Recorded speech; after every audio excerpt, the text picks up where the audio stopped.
Hello students, in the last episode we could learn some of the special purpose finishes that alter the appearance and giving the fabrics easy care properties and also stabilization of the fabrics. Today we will see how the fabrics can be made more comfortable and more biologically resistant, and also how they can be made into safety garments to the wearer. Now we will look at comfort related finishes. Comfort is the main factor for apparel fabrics, as it influences the efficiency of the wearer, as it provides a congenial environment to work with. Comfort is generally associated with moisture and also the thermal properties of the fabrics.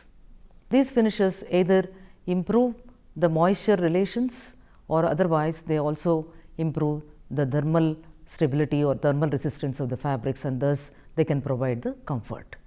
And the finishes that improve the moisture repellency or water repellent finishes and also waterproof finishes, and also for synthetic fibers and all we need finishes which should become hydrophilic. That means that they should be able to provide more comfort by absorbing more water. And the finishes that alter the thermal related properties or napping and brushing, which were already dealt in the last episodes. Coming to the moisture related finishes, fabrics interact with water in different ways. Water may be absorbed or adsorbed or transported or repelled. The moisture related properties are based on the polymer and also its arrangement and its orientation. Natural fibers are generally more absorbent, and because their polymer structure is such that absorption of the water, but if you take synthetic fibers, they are generally manufactured with different levels of moisture content in them and based on the end use. Coming to the water repellent finishes. Water repellent finishes are those that are given to fabrics to alter the surface properties in order to repel water.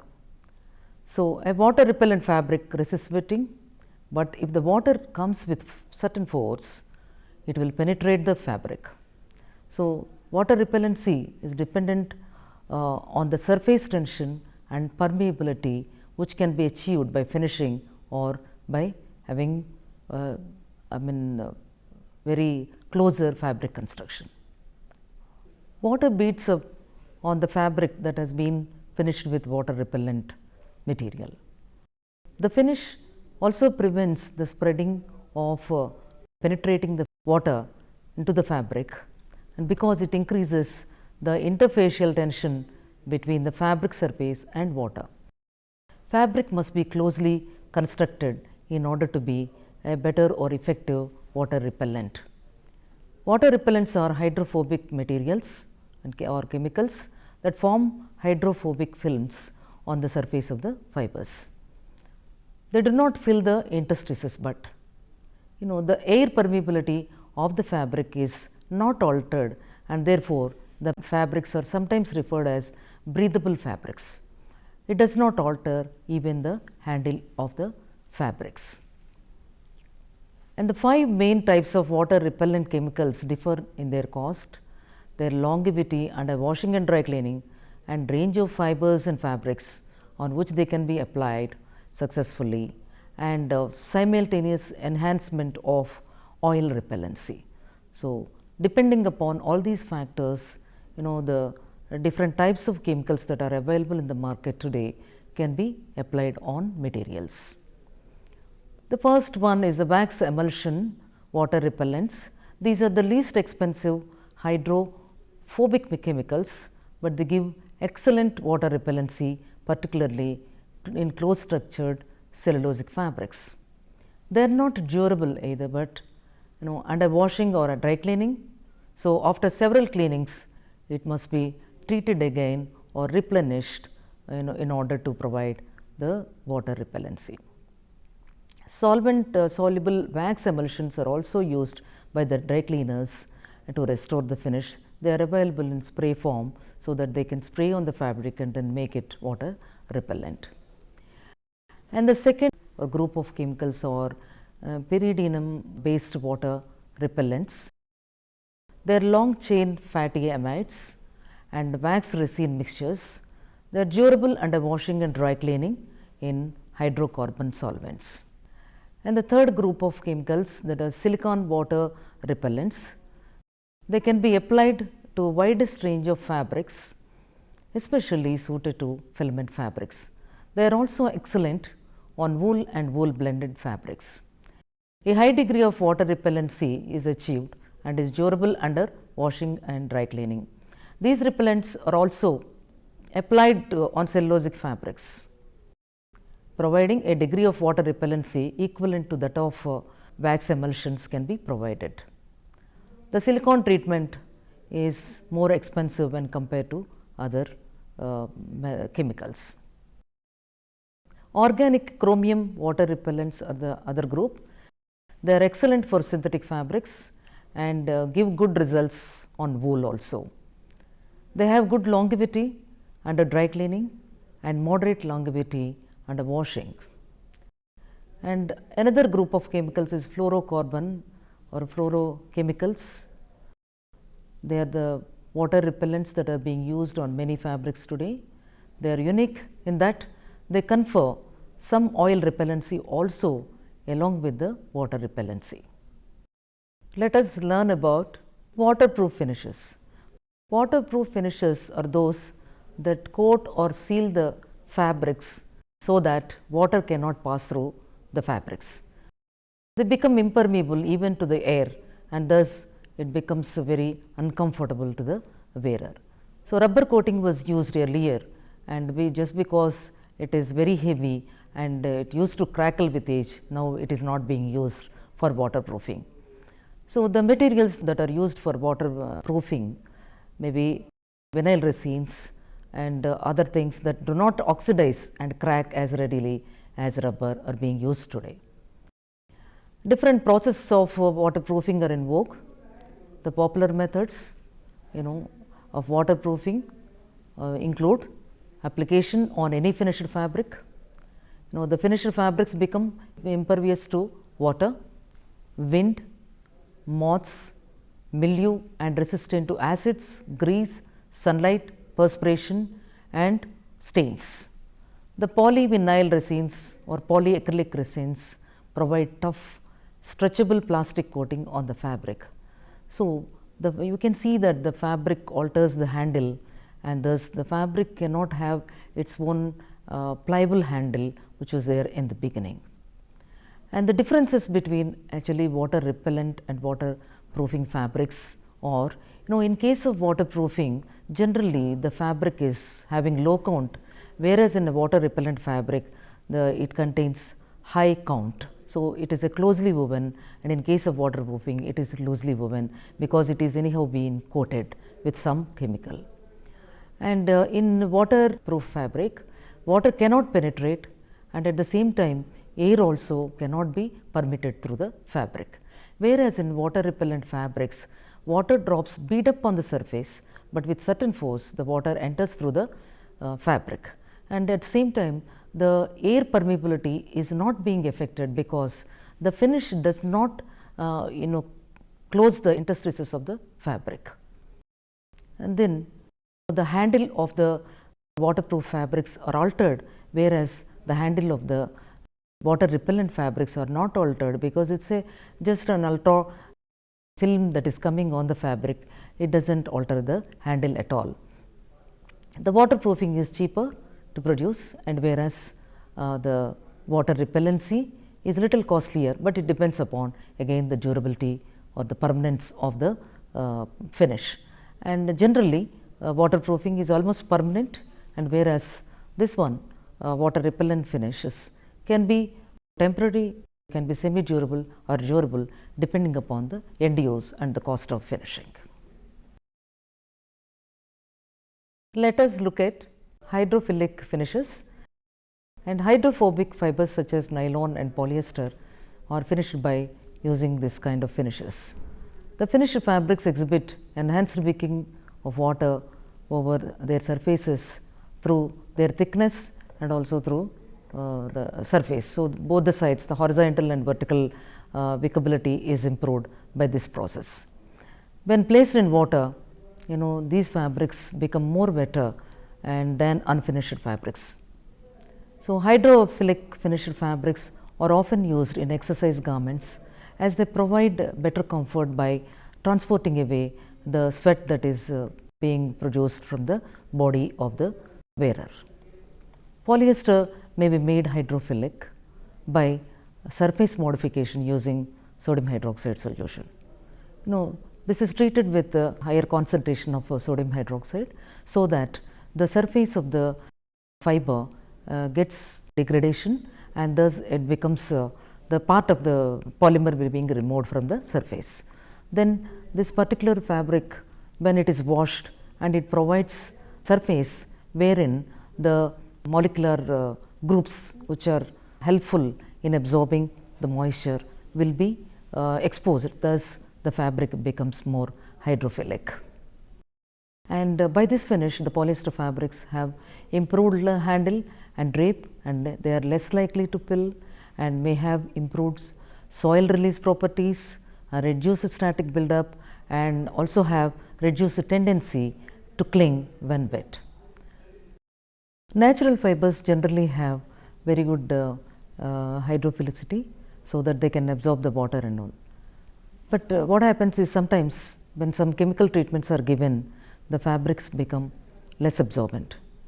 So, mercerization is the only process that can help in improving the absorbency of especially cotton fabrics. Other fabrics, like wool and silk and other fabrics, do not require any treatments because they are already hydrophilic in nature. Now, we will look at biological control finishes.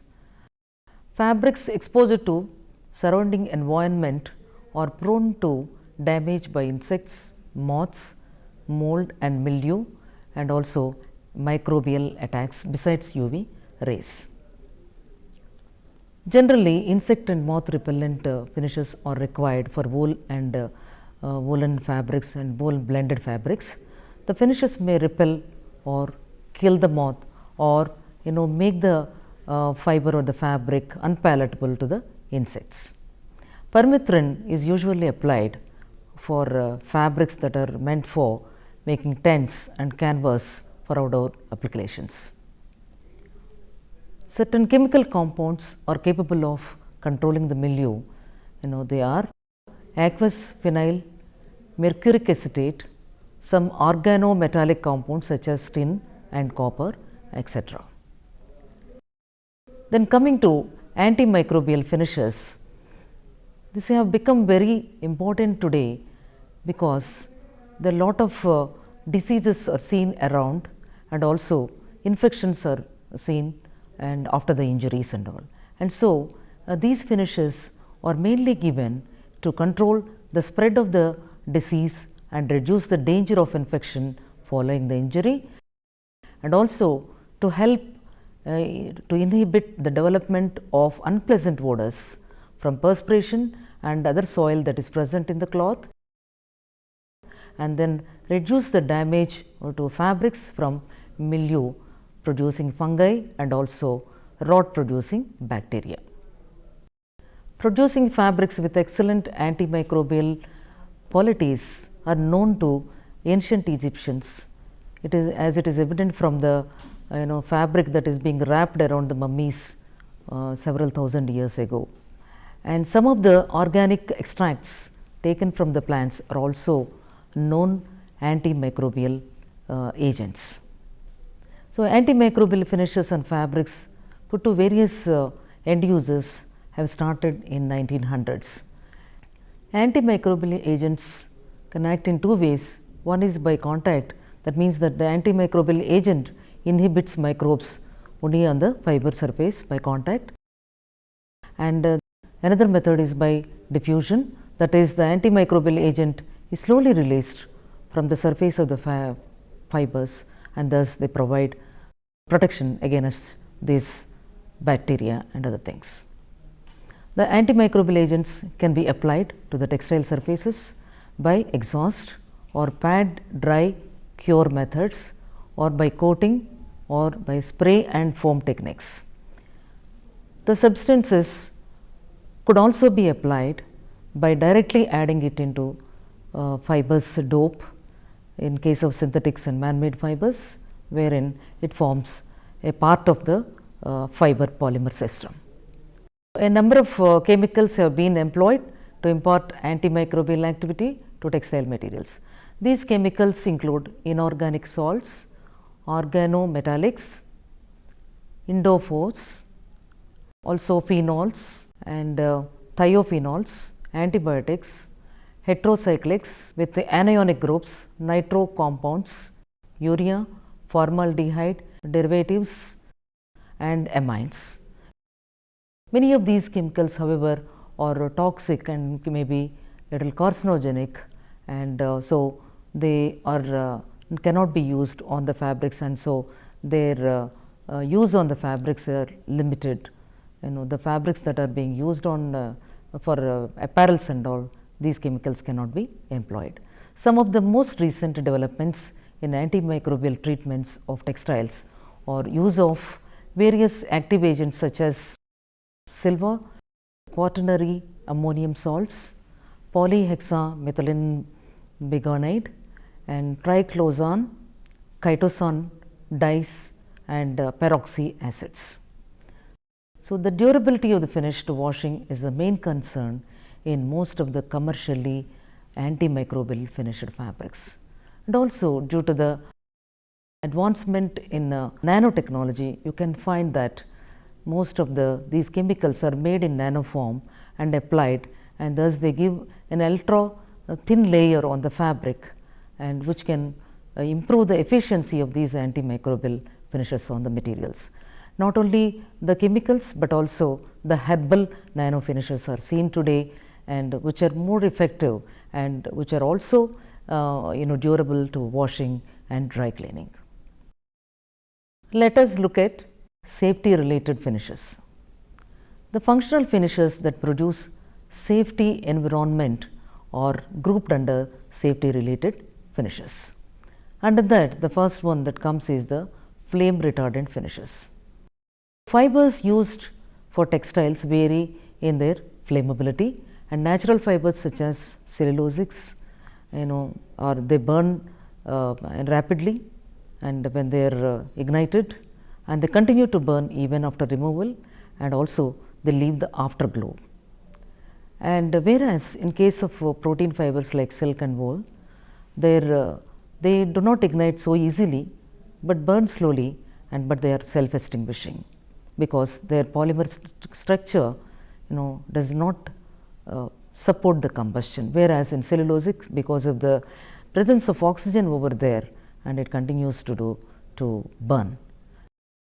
This afterglow in case of cotton and cellulosic fibers is sometimes dangerous, as it may reignite the fibers if placed in a mass. Synthetic fibers melt rather than burn when ignited, as the fibers are thermoplastic in nature. Hot molten solution that comes out of these materials will be much more dangerous, because they burn the skin, and so they are dangerous to the people when they are worn. As cellulosics are highly inflammable, efforts were made to make them resistant to flame, especially for children's garments and sheets, by way of finishing with flame retarding chemicals. These finishes produce fabrics with reduced burning behavior. Flame retardants is the resistance to combustion of a material when tested under specific conditions. Flame resistance is the property of a material whereby flaming combustion is prevented, terminated or inhibited following application of a flaming or non-flaming source of ignition, with or without subsequent removal of the ignition source. The term flame proofing denotes that the fabric is made totally fireproof, and it is not affected by the fire. Many chemical combinations were developed to control the flammability of the fabrics, especially in 1970s, and making children's clothing and sleepwear definitely flame resistant, and it became a law at that time. But during 1980s, it was found that some of the chemicals used for flame retardancy, they are carcinogenic, and so the fabrics were withdrawn from the market, thinking that they are dangerous to the people who are worn, especially for the children. At present, 3 approaches are being considered for achieving flame retardancy in fabrics. One approach is that using the fibers which are having inherent flame retardancy, and such as asbestos, which is a natural fiber, and manufactured fibers like glass, and we have aramids, monoacrylics, vignon, and all these fibers are having flame retardant, and so they can be used as such for making of fabrics which are used near the fires and such related end uses. And then second approach is using fiber modifications. That means that the fibers are modified in order to provide the fire retardancy, and such as rayons, modified nylons, and modified polyesters. Rayon, regenerated cellulosic fiber burns very quickly, and thus it is very dangerous when it is used for the children's garments and all. So, compulsorily this fabric needs to be given this kind of finish, so that there will be a lot of safety when worn by the children. Otherwise, the fabric is a very good fabric and very supple fabric, and it has a very good handle. A third approach is that giving a finish to the fabric, maybe it is a cellulosic fabric, or it is a rayon, or a cotton fabric, or wool or silk, or any other fabrics. Basically, wool and silk are having fire retardancy, but other fabrics generally are given this kind of finishes. Several chemical compounds used for flame retardancy are in vogue today, and they are, that is THPC, it is popularly known as, that is tetrakis hydroxymethyl phosphonium chloride, and also tetrakis hydroxymethyl phosphonium hydroxide, and vinyl phosphate esters, etc. These are the chemicals that are being used in order to provide flame retardancy in fabrics. The fabrics are impregnated with these chemicals and sometimes cured if it is required, and some of these chemicals may alter the fabric handle, especially by making them little stiffer and harsh. And sometimes the finish chemical may also break down during the washing and dry cleaning, and so it should be selected based on the fabric and based on the end use, whether it is being washed regularly or dry cleaned regularly, or it is not washed and dry cleaned that often. Another safety related finishes are anti-static finishes. Generally, when fabrics are rubbed against themselves or against some other surface, they produce the electricity. In case of hydrophilic fibers such as natural fibers, they are capable of dissipating the electricity that is produced into the environment because they are polar. And in case of hydrophobic surfaces or hydrophobic fibers such as nylons, polyesters and all, they cannot dissipate the electricity that is being produced, and so it becomes static on the surface of the fabrics.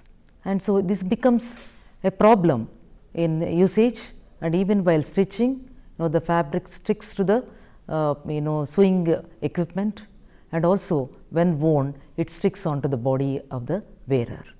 And so this static electricity should be removed. And also there is a danger with this electricity, because when these fabrics are worn in rooms where oxygen is in use, like such as operation theatres and all, sparks that are being produced through this static electricity may cause fire accidents. And so it is dangerous to use these fabrics in places where oxygen is in use, and that is why even the nurses' uniforms, even the socks and all are going to be in cotton, but if they are to be used, they should be in case of polyesters and nylons, if they have to be used, they should be given this kind of anti-static finish. Anti-static finishes may be given in two ways. One is by finishing with the chemicals such as quaternary ammonium salts or other hygroscopic compounds, adding these chemicals in the dope solution when these fibers are being manufactured. And another advanced methods are coming up today, that is the fabrics are given a film with hydrophilic material, an ultra film that is made up or developed on the fabric using nanotechnology can really produce fabrics with capability of dissipating the electricity into the environment, and thus we can make these fabrics more anti-static. Thus, we have seen all special purpose finishes that will provide not only the comfort, but also having biological control as well as that provide safety to the wearer. So, all these special purpose finishes are actually given to those fabrics which are going to be used for that particular purpose, and especially for the functional garments. So, ordinary fabrics may have some of these qualities, but these should be enhanced in the fabrics that are going to be used for the functional garments.